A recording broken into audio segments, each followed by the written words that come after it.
Well, welcome to my update for week 11 of my journey to getting a master's degree in history. Thank you for following along with me. This has been quite the semester to go through, and it's crazy that we're almost done. We only have 3 more weeks left after this week, and we'll be done for this semester. And then spring semester starts. I'm getting signed up next week, in fact, for my spring semester classes. So we'll probably talk about that a little bit more next week.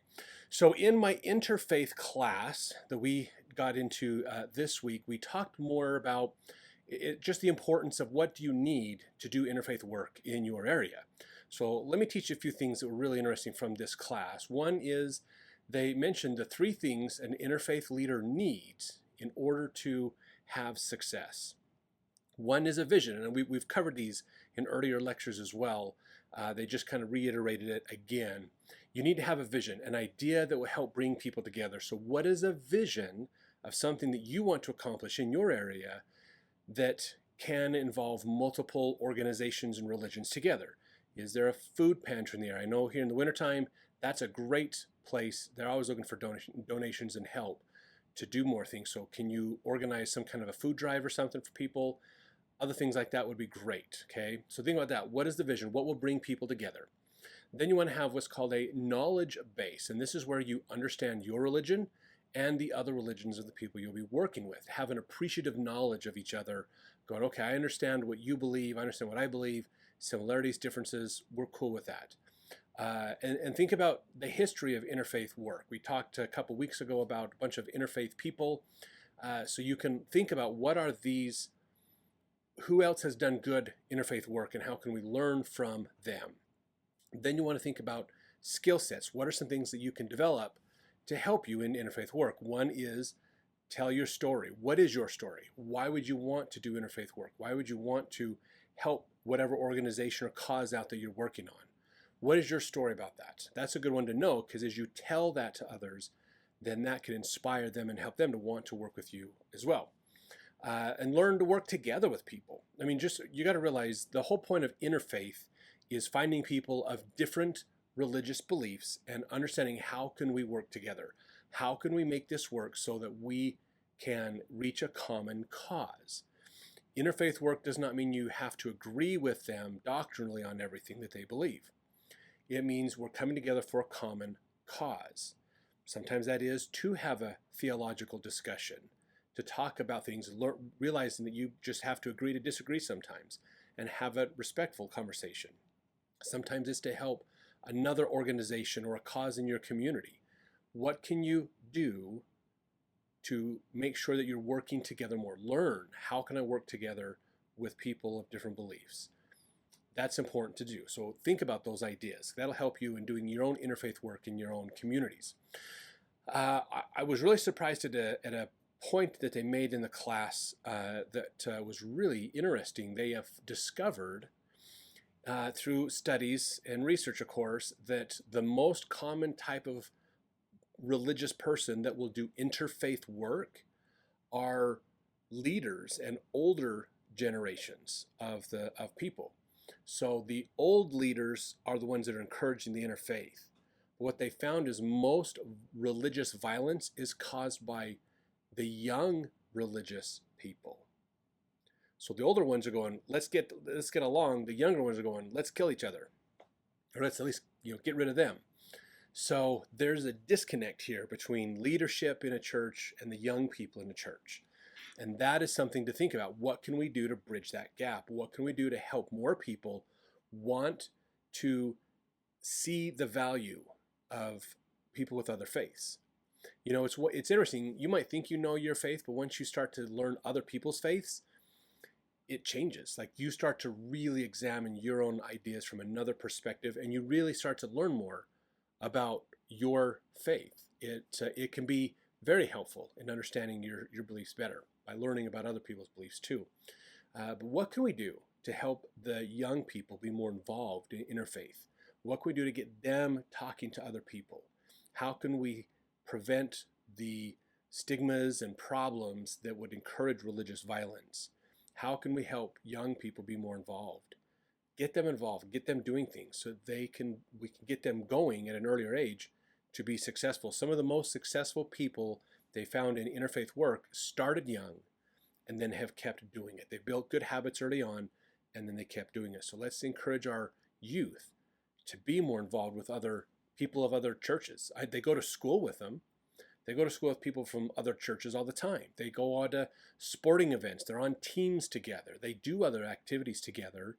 So why can't we help them see it from our church standpoint that we can work together with other churches as well? So I think that's a great thing for us to start on and to work on, is what can we do to help our youth to see interfaith opportunities as a positive in their life. So it was fun. Had a good time in those discussions this week. In my Mormonism and early American history class, we learned a ton of stuff. Oh my gosh, we had so much to cover and do. It was amazing. So I'm going to try to summarize it as quick as I can. If you have questions, feel free to put in the comments, and I'll do my best to fill those gaps in and help you. So we began by understanding that early Utah history, from an economic standpoint, it is broken up into three categories. There's three stages or classifications of economic history in Utah. And this is important. You might think, oh, economic history, that's the history of how businesses do things or how money gets moved around. And technically that is right. But I'll tell you, I've studied world economic history, and it is impactful for almost every aspect of life. It's so fascinating. In fact, it's economics causes more wars than any other reason out there. Most wars, if you look at it worldwide throughout all of history, most wars are economic in nature. That's part of their motivation for getting started, was economics. I need to take over somebody else, or they've taken stuff from me, so I'm going to fight back. Their economics is a big, big part of how this world works, unfortunately. So in Utah, these three categories are broken down by dates. The first one is 1847 to 1869. During this time, so this is 1847 is when the saints came to Utah, when the Mormon pioneers came over the mountains, down into the valley, and started settling. From the moment they started settling up to about 1869, so a little over 20 years later, Brigham Young, who was the prophet and leader of the group, he really encouraged people to have self-sufficiency. The church used tithing as people would earn money and do things. They would use tithing to help with the economic prosperity of the area. So that's kind of how they got that ball rolling. Basically, is they would collect people's tithing and then they would use it to fund businesses or invest in things to help, so that they could have the resources they needed to grow their economy in Utah and be more prosperous for the people. So self-sufficiency was super important for them as well. How can we, rather than have to pay a shipping fee to get goods shipped from the East Coast over to America, how can we do it ourselves? How can we make it work ourselves? One way they actually did this was eventually, I don't remember the year it was, but eventually the women decided, rather than import silk, let's make our own silk. So what they did, if you've watched my Chinese classes from summer semester, Chinese silk comes from China. They originated it with the silkworms and things. So what the Mormon women did, they bought silkworms and they bought leaves. I want to say eucalyptus, but I don't think that's what it was, but it could have been. Anyway, they bought the leaves of this tree that the silkworms love, and they were cultivating silkworms. And then as the silkworms would spin their cocoons with them, they would pull them out and dry, and go through the whole process, like we talked about in my Chinese class last semester, to make silk. They did it themselves, basically. So self-sufficiency was taught early on in Mormon history, and kind of is still a theme and an idea that lingers a little bit today, although I think it's not as helpful today as it used to be. I think it's perceived incorrectly in these days, but that's my opinion. Now, the next part of the economic history is from 1869 to 1896. This is a time of a lot of expansion. In Utah, there's the wars, there's Utah wars and other things that are happening. Challenges have been going on with the government, still pushing back on them. It was around 1850 was when, if I remember right, when they announced that polygamy was official in Utah. Like, yes, that's an official Mormon thing. The government started putting more problems onto Utah territory and the Saints, and all kinds of problems. Mountain Meadows massacre, all kinds of things started happening at this time frame. Basically, the Bear River massacre we've talked about, all that is in this time frame because there's a lot of expansion. So one of the challenges with this expansion is, of course, uh, Patrick Connor. Sorry, I had to think of his name for a second there. If you remember a week or two, I talked about him. Patrick Connor is the guy from California who's an immigrant from Ireland. That he comes over, joins the army. He basically just loves to gourd Brigham Young and the Mormons with his army in Salt Lake City. He's the one that did the Bear River massacre and things, and he wanted to destroy the economic and political power of the Mormons here in the Utah territory. So one way he knew he could do this was to advocate for people to come to Utah. So he and his soldiers, when they weren't out protecting the mail, basically the Pony Express mail, overland mail, as well as the telegraph lines during the Civil War, they were mining. They mined the Ochre Mountains, which is the mountains in between South Salt Lake area and Tooele, where we have one of the second operating gold mines in America still, and the largest open pit copper mine in the world is still there too. So he found a lot of minerals and things, and so he created a newspaper, and he started to publish into the East Coast his findings. Come out here. If you want mining, it's almost as good as California. Come this way. Remember, California was the 1849 gold rush. So this is a couple decades later. He's trying to encourage a mining rush in Utah, which says he's trying to get more non-Mormons in Utah, so they outnumber the Mormons, and then they can outvote Mormons and things like that, and have a bigger clout and say in things. So even though Patrick Connor, he got rid of the O after he immigrated. He hated the church and wanted to destroy it through ruining them politically and economically, but he actually was a key player in building Utah's economy with all the mining and everything else too. So the mining efforts were bringing people out as well. The Transcontinental Railroad was finished in this time frame. In fact, I think it was done in the 1890s. So towards the end of this period. But when the Transcontinental Railroad came through, they wanted to, it meant people immigrating was so much easier. Instead of pulling a handcart or a wagon across the plains, taking a month or two to get across, you hop on a train, you come out, takes like a week or two, and you're out here. So I mean, the amount of influx of people coming in, the amount of opportunities for commerce and things coming in is huge. So, but that meant more non-members coming to Utah. So that became a problem. And so Brigham Young, who was a prophet at the time and territorial governor for a while, he was kicked out pretty soon around this time. He wanted to find a way to preserve what the Mormons had built and not get it overran by so many non-Mormons. So one thing that they did was, he wanted actually the Transcontinental Railroad to come down through Salt Lake before it went up north and around the Great Salt Lake. And the Union Pacific Railroad said, no, we don't want to go that route. So they came down through Ogden, which is north of Salt Lake, and then went up that way. Well, then he lobbied because they were hoping to make Corinne, which is kind of this first little town north of Ogden, north of Brigham City, in fact, where the railroads would come through. They wanted to make Corinne kind of a hub, basically, for commerce and trade and travel and things like that. And the problem is Corinne was a settlement of non-Mormons, and Brigham hated them. They hated him. They didn't get along very well. So he convinced the Union Pacific Railroad to move their location of a hub to Ogden.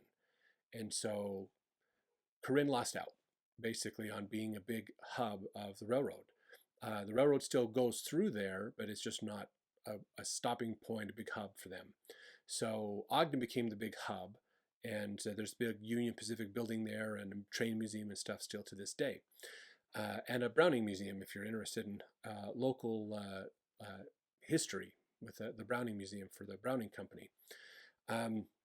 So anyways, all that's happening. They end up creating a railroad line that comes off of the Transcontinental Railroad that goes down to Salt Lake City. Brigham Young buys a lot of stock in the Union Pacific to try to have some votes and sway in the company. They get a lot of contracts so that Mormons are building the railroads, so they can learn how to build railroads and do things, and then they could build their own railroads off of it and do more to spread out. So they understood the railroad system and learned how it worked, and then were able to use it to continue to develop more in Utah. So also in this time, created a company called ZCMI.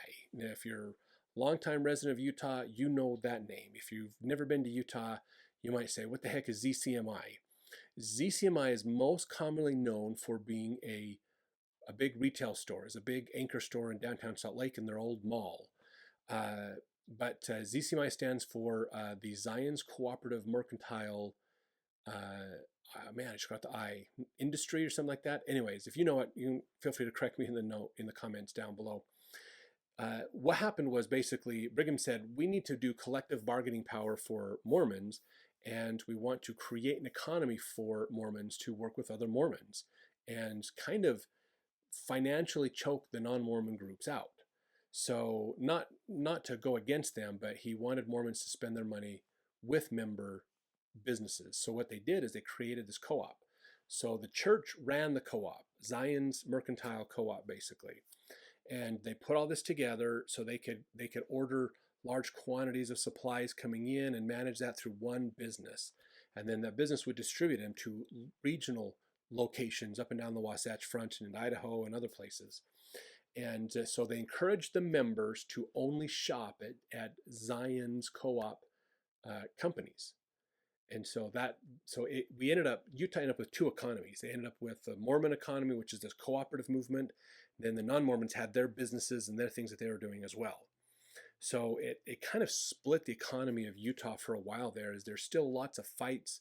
A lot of the non-Mormons, again, want to destroy the political power and governmental power of the Mormons. They want to persecute them for polygamy. They want to kill the Mormons. There's a lot of people who just said, look, the only way we're going to take care of Mormons is just to shoot them, basically. Line up the cannons, get the guns, get the army out there, and just walk all over the top of them. So the Mormons were fighting back. They were struggling with all this. They didn't want to be overran. They really despised the government because the government wasn't willing to help them. In fact, the government was trying to work against them, even the federal government. So a lot of problems. They had a hard time with Grover Cleveland for a long time as well. So these are some of the challenges they were dealing with. And so one way they dealt with them is they made their own economy. And then there's a Mormon economy and the non-Mormon economy, and they didn't really interact. In fact, if you were caught shopping at non-Mormon stores and you were Mormon, your bishop could call you in for an interview, basically, and be like, why are you not doing backing the co-ops and the mercantiles? So it was a pretty big deal that they did all of this. So that was around 1866 that Brigham Young started to encourage boycotting non-Mormon businesses. Around 1869 is when the Zion's Co-op started, basically, and started to do more. It worked for a while. It did well. The LDS members had tons of opportunities to get resources at better prices because of the volume pricing they could collectively pull together through the cooperative stores. They bought stock in the cooperative stores and things, so they had ownership portions and stuff. It worked really, really well. They did it did help. In fact, Brigham City, which is a town just north of Ogden, that they were a big hub of this. Brigham City had tons of stores up there. Lorenzo Snow, who was an apostle at the time, was asked to help do that, and they were one of the better places for the mercantile stores to work. They did a great job of it up there until later. Eventually, there were challenges of doing this later on we're going to talk about.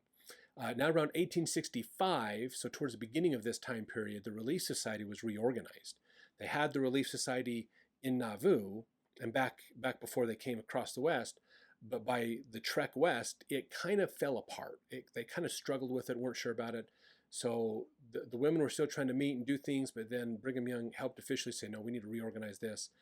And we want to do it for two reasons. One is we want the women to help. We want an organization that's women ran to help the poor learn how to be self-sufficient. So these people that are immigrating from other countries coming to America, let's teach them how to be self-sufficient. If they're not farmers, let's teach them to be farmers. Let's teach them to sow. Let's teach them to do things to help them out. It was also to support the cooperatives, basically. So what would happen is women would work from home and create items, and then oftentimes they would sell these items in the cooperative stores, and then they would get money, they would get paid, so they have a profit and things. So the cooperative stores were promoting Mormon-made goods as well. So this helped to encourage women to do more with the system, stay more involved in that system, and then they didn't have to go buy fashions and other things outside of the Mormon community, basically. The Young Ladies Retrenchment Society, if you've ever gotten into church history, you'll hear that term, Young Ladies Retrenchment Society. The purpose of that, from what we learned, is to help young women to not get caught up into the worldly fashions of the time and start spending their money outside of the co-op, but focus on keeping in the co-op, keeping the self-sufficiency, homemaking skills. That's where kind of they start doing more with like homemaking things for Relief Society and young women, to encourage that self-sufficiency, to help them to keep their money inside Mormon economy, basically. So really interesting how, what were some of the motivations of all this? It eventually fell apart. They couldn't do it as much anymore. As businesses grew, other things changed. And realize during this whole time too, the battles about polygamy are happening. So it was around 1880s, the Edmunds Act came out, and then the Edmunds-Tucker Act came out later that really pushed back against polygamy, and it made it so women couldn't vote in Utah. It made it so polygamists couldn't vote in the U.S. either. They were hunting down and persecuting and throwing in jail men who were polygamists. Women and children had to go into hiding. There was a Mormon underground that was created to help women and children escape from the federal authorities for a while there, because they were being caught by federal authorities and forced to testify against their husbands and dads. And then their husbands and dads would go to jail for 6 months to a couple of years, depending on how severe the judge was against him.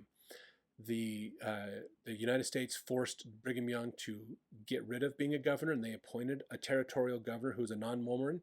He wanted to see the Mormon power broken as well. They appointed a judge in Utah who was a non-Mormon who wanted to see the non-Mormon power broken as well. So they had the court systems going against him. They had some of the government going against him. So they're doing their best they can to do what they believe is God's will. After Brigham Young died, incidentally, Brigham Young died of appendicitis.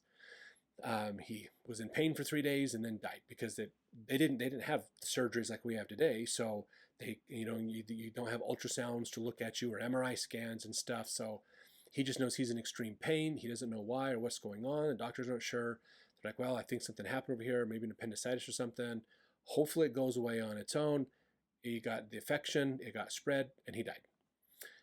Short after he died, John Taylor was the next prophet, and John Taylor doubled down on being pro-polygamy. He resisted all governmental efforts to get rid of polygamy, and he's like, nope, we're not giving up what God has told us to do, and he focused on it. It wasn't until after he passed away that Wilford Woodruff, I always want to say Woodrow Wilson, but he was the U.S. president. Wilford Woodruff was the prophet of the church. He's the one that did the manifesto and changed the perspective. He started pretty staunch, we're sticking with polygamy, and then after a while he started to change his thoughts and went, no, we actually need to change this around. And that was about 1890 that they got the manifesto in. So the third phase of U.S. economics was 1896 to 1945. And I believe the reason it stopped at 1945 was because that's World War II. When World War II started, the United States basically locked down and did a freeze on hiring and wages and everything else in the U.S. economy to deal with the costs of World War II. So I think that's why that ends at that point, because the U.S. kind of froze everything and took it over.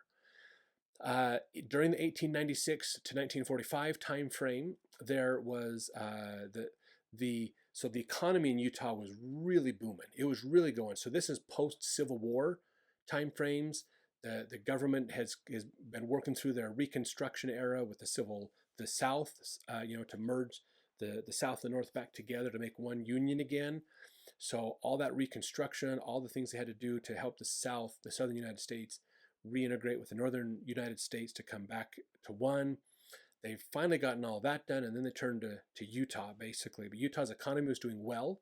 The idea of the co-op started to go away because business was growing. Businesses themselves were being more successful.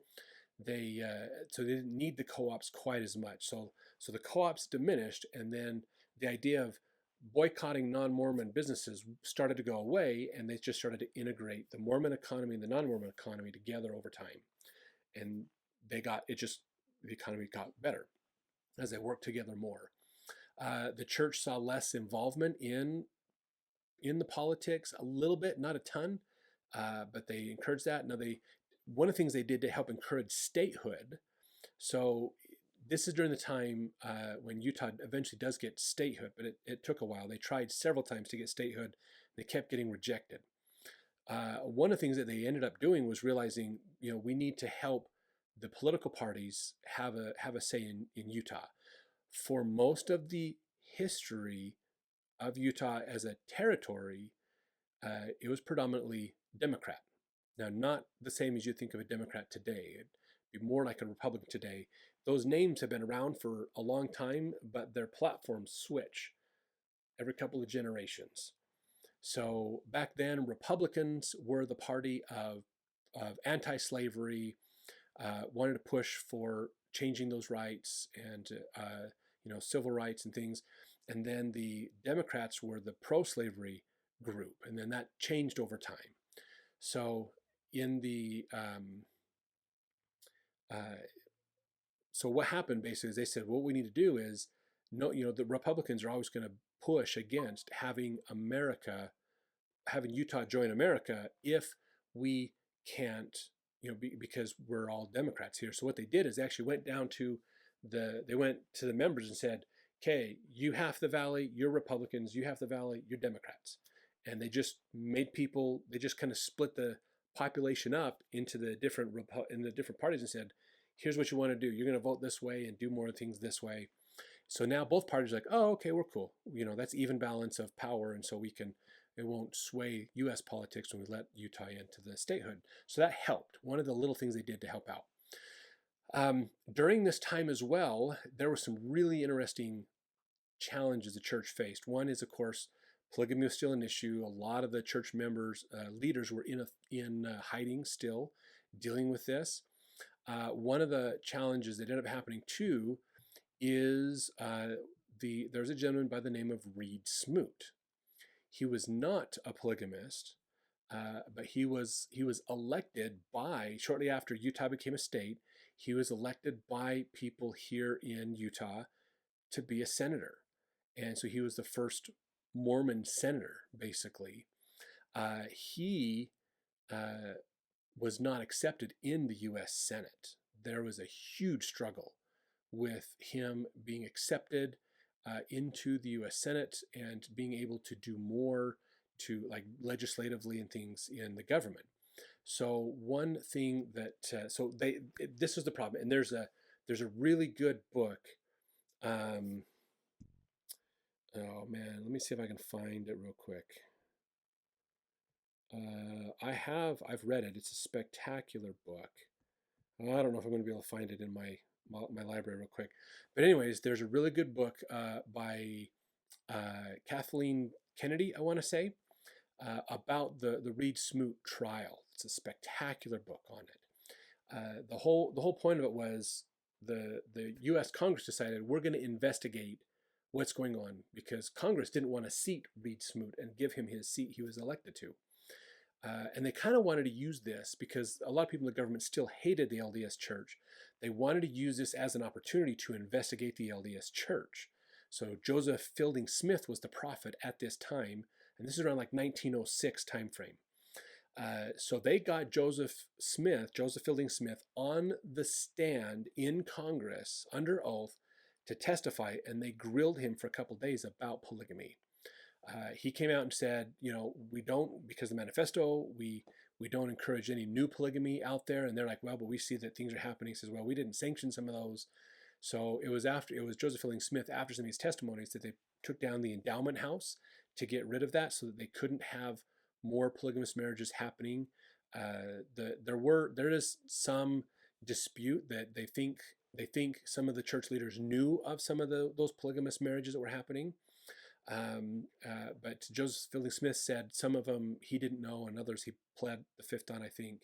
So really, it took like several years for this to happen. So Reed Smoot really struggled that first time in office, because he spent most of his time under investigation and not being able to do any legislation. He eventually got in, and they were allowed. It dramatically changed the church. Joseph Fielding Smith came out with a second manifesto to say, look, guys, we got to be serious. Stop doing polygamy. And he really pushed on that hard. So it changed a lot of things, and it got Joseph Fielding Smith to think a lot about the church policies and things, and we need to standardize and improve. In fact, it's after that Joseph Fielding Smith realizes we need to have a church handbook. And it wasn't until the 1920s that they actually were able to put a handbook together. So the handbook's a little over 100 years old for the church. They didn't have one before then. They just kind of went off who knew what, basically. So really fascinating stuff that was happening in Utah at the time. Some challenging stuff. We did take some time and learn about Martha Hughes Cannon. I don't have time to go into her story here. Amazing woman. She was just born in Wells, immigrated with her family, joined the church, came west, smart as a whip, one of the first women ever to graduate with a doctoral degree in medicine in the United States. She was like the only female in her classes going to class. She became an official medical doctor. She came back to Utah, had a practice here, helped a lot of people out, ended up marrying a polygamist, become one of his wives, got pregnant, had a kid. She had to go back she actually fled to England for a couple of years to let the heat go over. And then she came back, and they still were persecuting. And she taught schools on nurses how to do healthcare and how to do other things. Just an amazing woman, like just amazing what she's done. If you go to YouTube and do a search for Martha Hughes Cannon, you'll find some cool documentaries about her life. Awesome stuff. She helped with women's suffrage movements. Very outspoken woman, just amazing lady. So a lot of cool stuff to learn from her.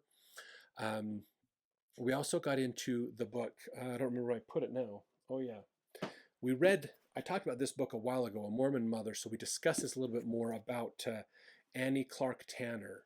If you want to understand polygamy, this is a great book to read. It's a really good book. Annie Clark Tanner, I should say. She was born and raised in Farmington, Utah. And her family, she's the oldest daughter of the second wife of her father's family. She was the second wife herself to a school teacher who later moved to Canada to flee the area. So she saw polygamy as a child, being raised in a polygamous family, and as a wife and mother in a polygamous family. I don't think either one of these women would tell you, and this is one of the reports that I gave and talked about for my discussion in our essay in the class this week, that neither one of these women would probably encourage you to get into polygamy. They would look at it and say it was a blessing in some ways to their life. There were good things that they got from being in a polygamous relationship, but they'll tell you that there's a ton of hardship in a polygamous relationship. It's a horrible challenge. I mean, Martha Hughes Cannon, she struggled. She, right after she was like what, 5 months pregnant when they went after her husband for being a polygamist, and so she had to leave, and so she spent years and years and years technically married, but not literally being able to talk to her husband, just write letters back and forth. And then even when she came back, she got pregnant again. So that was a whole nother charge where they could convict him on. So she had to go through the Mormon underground to hide. So she couldn't practice medicine. She couldn't do the things that she was doing. She sacrificed a lot for her family and for her religion. and Annie Clark Tanner the same. So it was hard. Polygamy was hard. If they had the choice, if they said, "Look, we're gonna unhook polygamy from the idea of its exaltation and things like that," which is what they believed back then. They believed marriage was good. Marriage helps you into the celestial kingdom, but polygamy got you to the top of the celestial kingdom. Polygamy was exaltation, and so that's part of the challenge of the belief they had back then. So if they were told today, "Hey, look, you don't have to practice polygamy, but would you do it again?" I don't know if they would. Honestly, there were some great benefits that they were given at the time. I don't know if it would have worked out as well for them, to do it again. And it was tough. It was really a hard life to be in a polygamous relationship. So a lot of fun stuff we got to cover and go through. So that's I just did in about 20 minutes what I spent probably 3.5 hours studying this week in that class.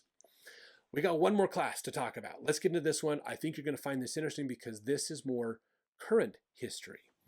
In my graduate class, we got into this book here, Jesus and John Wayne.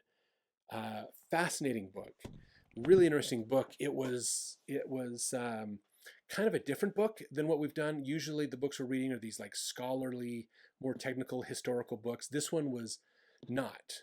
But this book is about the history of evangelicalism, how evangelicalism and conservatism come together and kind of interweave, and it's hard to tell them apart.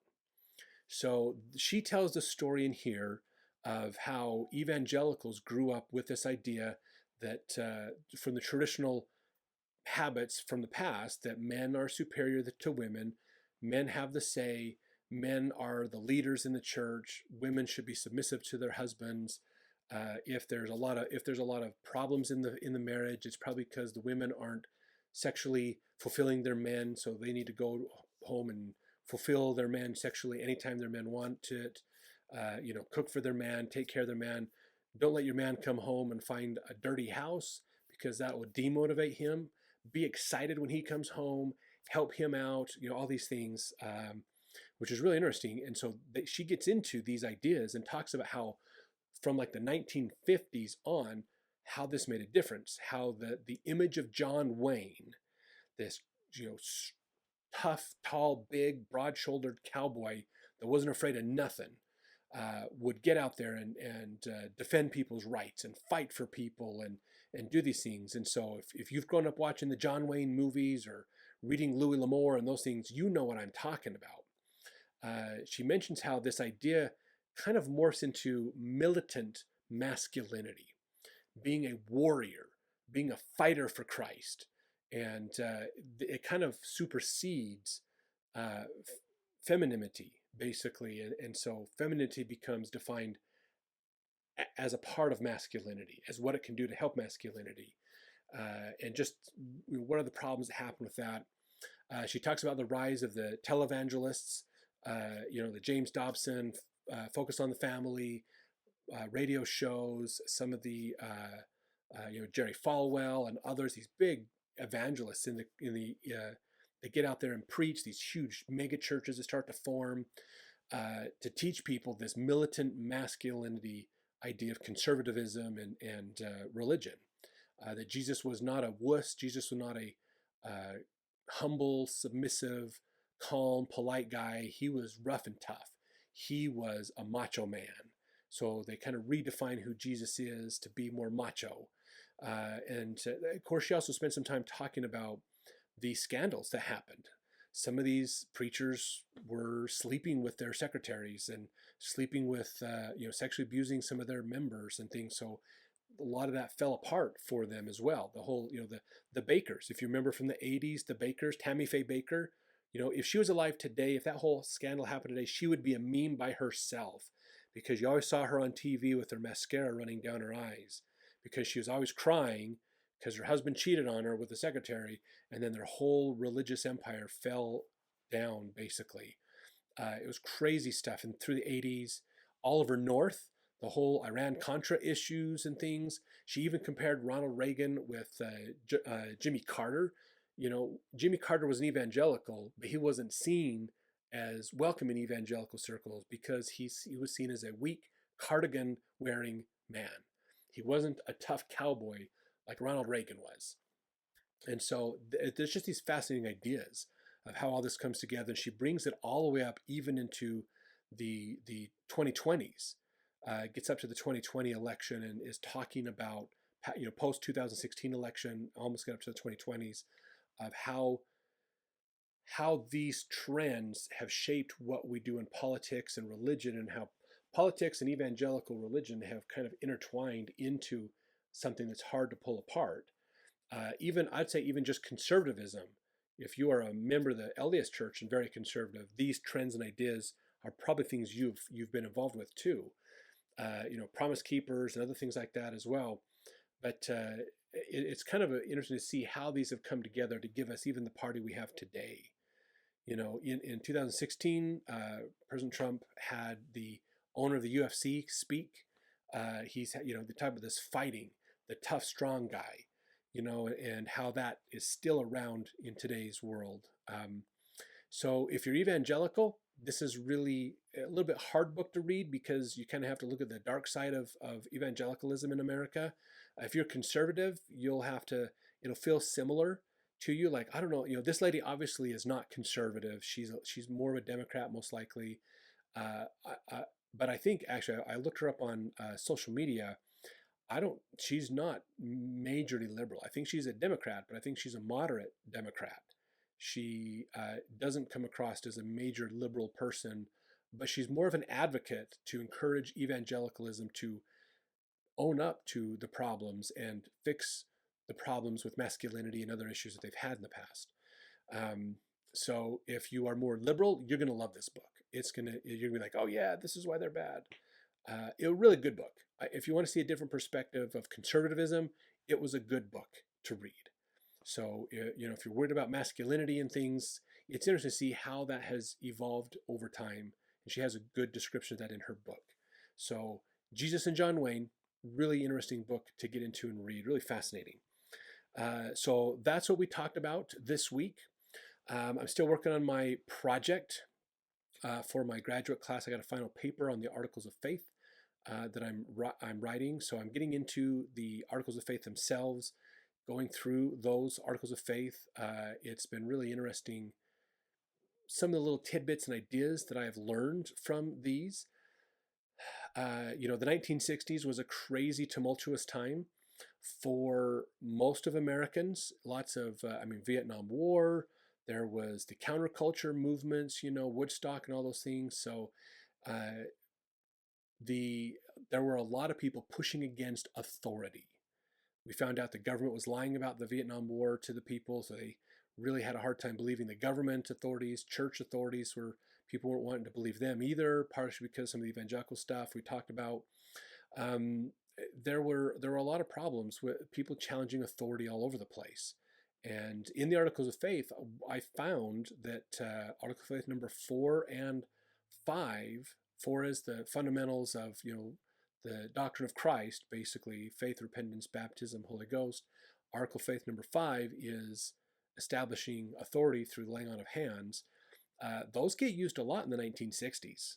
Those two get used almost more than any other article of faith through the 1960s. And then they get used again more often from 2000 on. In the year 2000, the LDS Church starts to see some decline in net membership of the church. And so there's a lot of faith challenges that people are running into. So there's a lot more of this going back to basics, ensuring we do have authority to do what we do, those kinds of things. It was really interesting how the Articles of Faith have been used in some ways, to deal with situations. Like Article of Faith number 11 gets used heavily in the late 1800s, talking about religious freedom, usually pushing against the government because the government was taking everybody's rights from Mormons in the Utah Territory in the early days of the state of Utah. So religious freedom was a big deal, pushing against what the government was the government overreach in Utah was there. So it's interesting how some of these Articles of Faith get used. One thing that's important to look at with the Articles of Faith, I hadn't thought of until I got into this research, the Articles of Faith are not a comprehensive statement of beliefs on the church. It's a statement of several fundamental beliefs, but not all of them. Okay, I mean, tithing's not mentioned, polygamy's not mentioned, celestial marriage isn't mentioned.